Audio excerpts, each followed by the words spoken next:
Retornamos, Realidad en Contexto, Boreal Televisión, Voz Dominicana, Boreal Televisión, imagen HD a nivel nacional y en todas las plataformas digitales. Ahí está la señal nítida de Boreal Televisión, Voz Dominicana. Bien, ya en el último segmento del programa nos acompaña el licenciado Reinaldo Enríquez. Siempre viene a hablar de temas de derecho. Hoy vamos a aprovechar el tiempo que queda del programa, Reinaldo, para hablar de este tema. Buenas noches, licenciado. Buenas noches.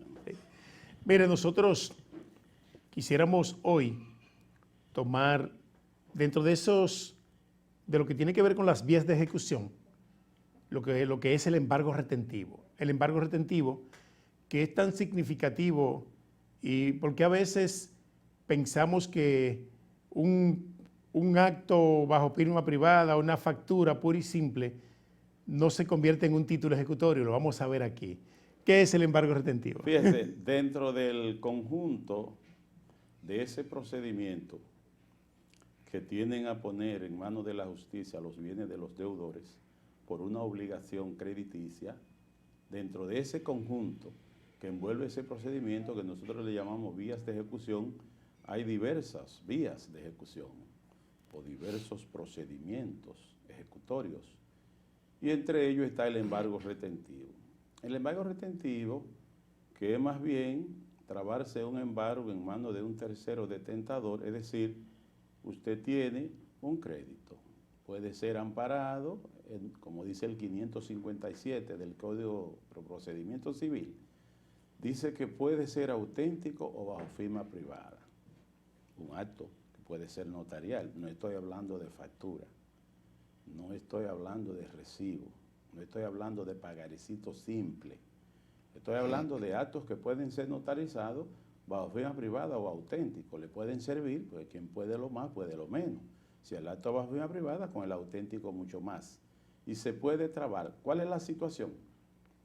Que cuando se traba ese embargo retentivo en manos de los bancos, que en este caso son los terceros detentadores, ¿cuáles son las cuentas que se congelan? Las cuentas de los deudores, naturalmente, del deudor frente al acreedor. Pero hay una situación especial.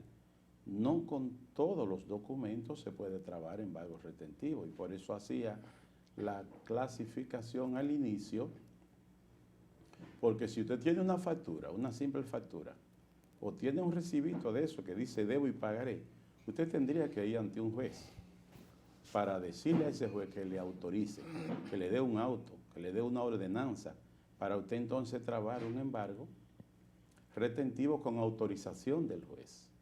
Pero si usted no tiene eso y tiene un acto auténtico o un acto bajo firma privada notarizado que envuelve un crédito cierto, líquido, y que puede ser exigible, porque si usted hace un mandamiento o una intimación de pago, hay diferencia entre mandamiento e intimación. El mandamiento se hace cuando hay actos auténticos que le preceden, y la intimación cuando los actos necesariamente no son auténticos. Entonces, pero se hace una intimación y se da un día franco y se sobreentiende que no se ha pagado, sin necesidad de pedirle autorización al juez. Si hay un acto ya firmado entre las partes y legalizado por ante notario, pues se puede hacer un embargo retentivo y congelar las cuentas de ese deudor en ese banco. Ahora, ¿cuál es la situación? Que hay que someterse a un proceso de validación. No sé si usted tiene alguna otra pregunta que realizar. Sí, quisiera preguntarle, ¿medidas conservatorias y embargo conservatorio lo mismo? Fíjese, hay una situación delicada. No es lo mismo exactamente, no. Aunque sí el embargo conservatorio puede estar dentro de esa clasificación de las medidas conservatorias. Pues cuando usted dice medida conservatoria, usted lo enfoca de carácter general. Pero cuando usted dice embargo conservatorio, usted hace una individualización de un procedimiento dentro de las medidas conservatorias. Porque si yo inscribo una hipoteca judicial provisional, eso es una medida conservatoria, tomando en cuenta las vías de ejecución, porque yo estoy ejecutando un crédito, pero estoy tomando una medida conservatoria y no estoy embargando conservatoriamente, sino que estoy inscribiendo para garantizar el crédito a cobrar. una inscripción de hipoteca judicial, por ejemplo, pero el embargo conservatorio cae dentro de esa clasificación, de esas medidas conservatorias, pero analizando el concepto de las vías de ejecución. Unas medidas conservatorias amparadas en una factura, en un pagaré simple, que es el que le llaman debo y pagaré, Sí. ¿puede convertirse en demanda en validez? ¿Se puede demandar en validez? Bueno, para usted demandar en validez, primero tiene que ejecutar alguna medida conservatoria, Sí, como es el caso del efectivamente. embargo conservatorio. Usted hace el embargo conservatorio con autorización del juez, entonces usted luego demanda el cobro de peso de esa factura y la demanda en validez de ese embargo que usted trabó como medida conservatoria, si lo puede hacer. Es correcto.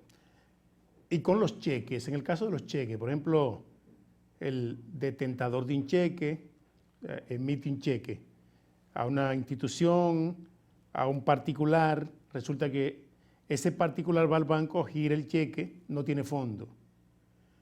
Con ese cheque, acompañado del protesto, que es la certificación de que no tiene fondo que le da el banco, ¿se puede solicitar embargo conservatorio? Sí, sí, porque aunque el cheque es un instrumento de pago en la República Dominicana y todo el mundo cree que los únicos procedimientos que se pueden intentar con cheques sin fondo son necesariamente penales, no, porque el Código Procesal Penal le da a usted la opción o de usted irse por lo penal con lo civil accesorio o puede irse solo por lo civil.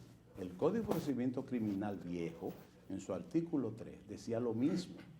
El artículo 50 ahora de este Código Procesal Penal también establece lo mismo. Es el mismo régimen, un poquito más moderno.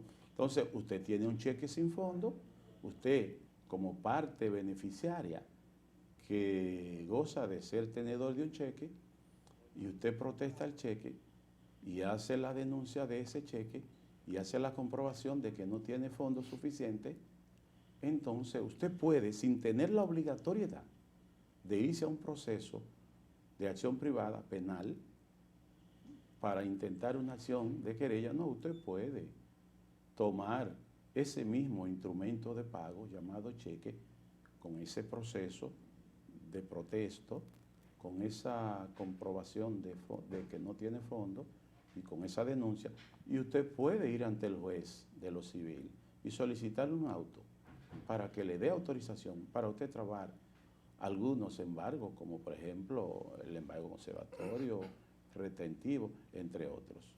Medida conservatoria en sentido general. Bien, ¿qué resulta después de embargado el crédito del acreedor? Demandar la validez y el cobro de ese cheque. En mano de un tercero detentador, que es el banco, Bueno, y demandando en validez inmediatamente.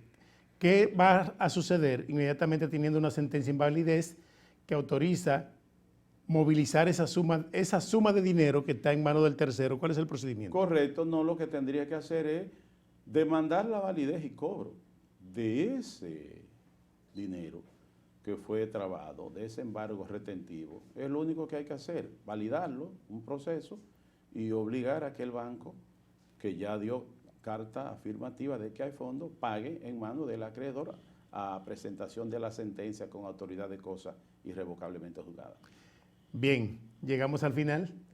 Gracias por sintonizarnos. Regresamos mañana en otro espacio Realidad en Contexto. Bye bye. Y hasta aquí, Realidad en Contexto, con el licenciado Julio Pérez Peña.